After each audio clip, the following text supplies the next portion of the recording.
Réunis autour du feu, le chef supérieur de la communauté Beti, centre, sud et est du littoral, entouré des grands notables de la cour, parle à une jeunesse en perte de repères et dont les agissements de nos jours sont loin de refléter les valeurs africaines.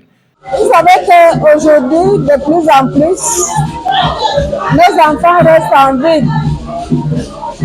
Il leur manque la formation de base dans le domaine des valeurs traditionnelles.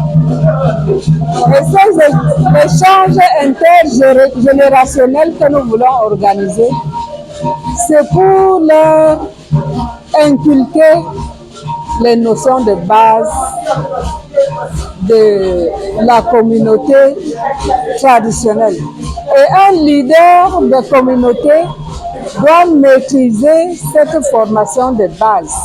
Parce qu'on ne peut pas être un leader traditionnel sans connaître les valeurs fondamentales de nos sociétés africaines. Et pourtant, d'après l'école initiatique africaine, il existe une pédagogie pour l'édification des leaders, en commençant par la parole. Chez le Bantou en général, tout est dans la parole.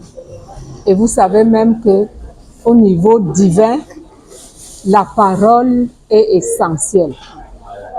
Donc, ce qu'un leader dit doit refléter ce que l'ensemble de la communauté pense. C'est pour cela qu'il est important aujourd'hui que les jeunes savent respecter le droit d'aînesse et que surtout, lorsqu'on est leader, qu'on sache écouter tous les autres et que la parole du leader soit la synthèse de ce que pense sa communauté. Pour l'autorité traditionnelle, c'est un devoir de mémoire. Il est désormais urgent de regarder ensemble dans la même direction, ce qui passe par un passage des témoins. La tradition fait d'abord partie de notre culture. Ce qui est important, nous sommes Bantous et Beti. La jeunesse aujourd'hui est un peu perdue. Donc notre rôle principal, c'est de les ramener à la culture, les bases, qui sont nos traditions et nos coutumes. C'est pas facile pour la jeunesse, mais nous devons nous battre de force pour qu'on y arrive. Occasion idoine pour rendre hommage à une brave dame, celle qui, en dépit de son parcours universitaire et sa notoriété internationale, est restée proche de la tradition. Madame Majesté Koyor, elle est une grande queue au sein de la chefferie. On ne saura citer, on ne saura en terminer. Nous aujourd'hui, on n'est que la continuité de lui ramener et de ramener encore à l'ordre que ce fut et c'est une grande dame au sein de la chefferie supérieure, car elle a gravi toutes les étapes à propos. Elle fut grand notable, maintenant elle est chef.